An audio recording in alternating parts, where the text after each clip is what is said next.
Hello and welcome to a second line day. Hold on, just tuck my hair away. My hair is having a third line day.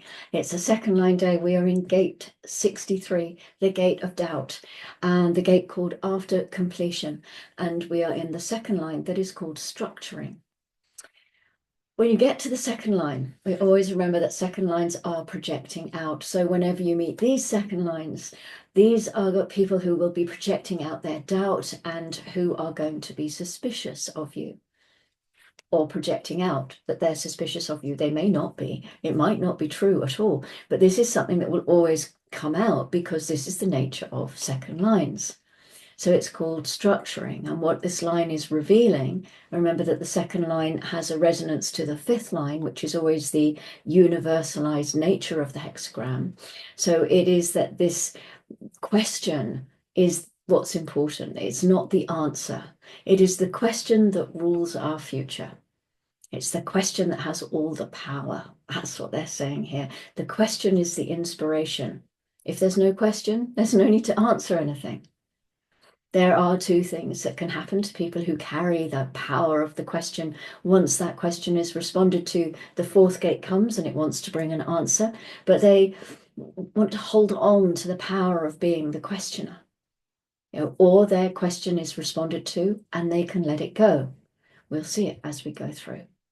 Exaltation, the establishing of a large framework through which achievement could be expanded and shared, compensating others for their contributions while maintaining control of direction. The pressure to share one's doubts with others while still maintaining control. So the 63-2 is projecting out that they're full of doubt and they're full of suspicion. So people automatically will come to them and say, hey, what's the matter? And they will reply, well, I don't know if this is going to work or not. Can it work? Can it ever work? They're automatically seen as the ones who are projecting out their doubt, and they want to hang on to their control. And so they say, it's my question. I don't care if it's your answer. I'm the one who asked the question. But what the 63 doubts is that there can never actually really be a good question. They really doubt that their question can be of value until someone says to them, oh, you ask such good questions. And if you have a 63 in your life, tell them this because it makes them feel really good.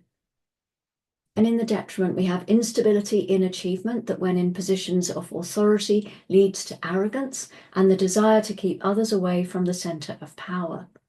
Doubts in achievement that can lead to suspicion of others. So there are people who get very disturbed if you try to change the way that they question things. If you say to them, I have no answer because you got the wrong question, this is something that can be very disturbing to the 63-2 in detriment. It can be deeply suspicious of others because what is being challenged is their own nature. Often a 63 can ask you a dumb question, but they ask it in the right way because that's their genetic nature. You know right away it's a dumb question, but because that's exactly what they're supposed to be doing, it doesn't matter. And if you say to them, look, actually, that's not a very good question. Could you turn it around a little bit? Maybe say it this way. Then they become very suspicious of you. We find a kind of correlation to this in the fourth gate at the other end of the channel, because that is just answering. It doesn't really mind about what kind of answer it's giving as long as it's got an answer. And there can be that sort of thing here. It's like it doesn't want to be told about how it should answer. And so there's that sort of same sort of thing going on here at the other end of the channel.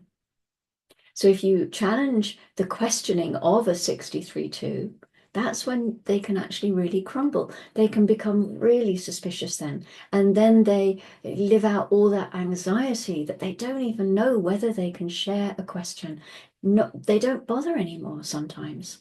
They can get very paranoid because they think everyone's going to see something's wrong with them because of the kinds of questions they ask. So 63s can be insecure for very obvious reasons. If you are only the question and nothing else, then there's all kinds of reasons to be insecure because you're dealing with the collective, which is inherently social, where you must share with the other. And the collective is also inherently critical. There's no circuit more critical than the logic circuit. They criticize you at every step. The question is criticized, the answer is criticized, the opinion is definitely going to be criticized, and the details are also criticized. There's nothing more argumentative in its nature than the collective process. The moment you can ask the kind of question that gets a good answer, you have some kind of authority.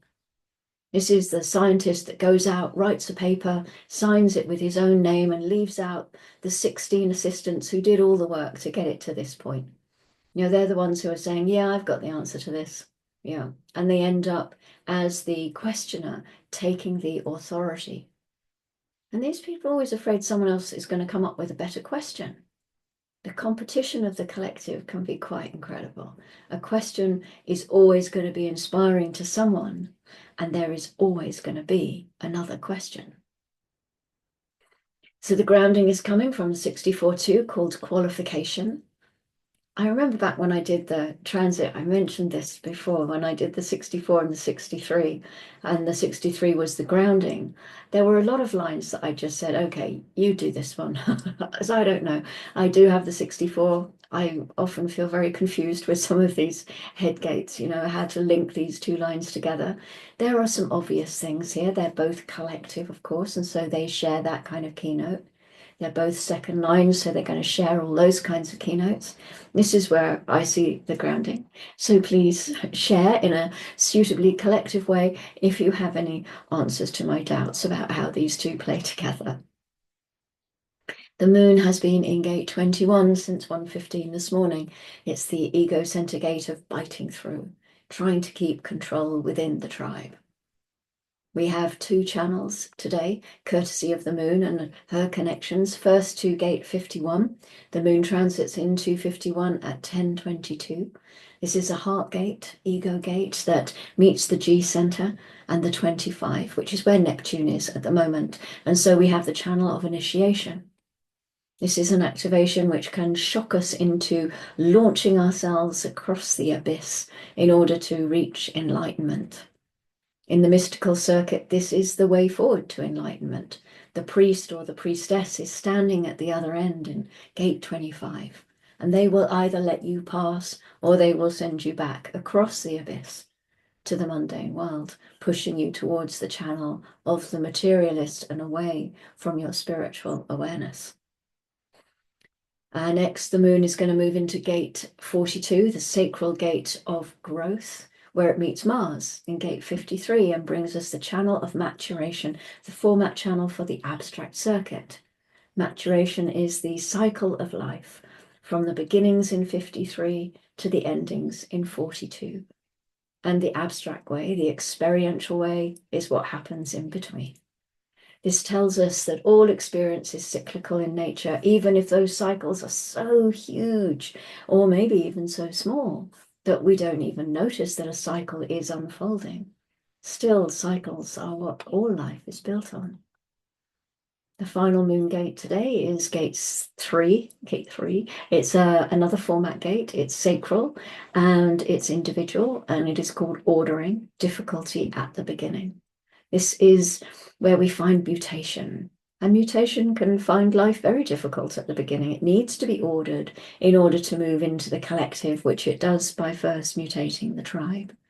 The tribe has to accept and embrace any mutation if it is going to have a hope of taking root. And so we find difficulty at the beginning. So thank you very much for joining me. I will be back tomorrow for our next line, which will be the line 3, and my hair will hopefully have a better day. And I will see you then. Actually, it's not so bad. I will see you then. And until then, love yourself, love your hair, and go gently.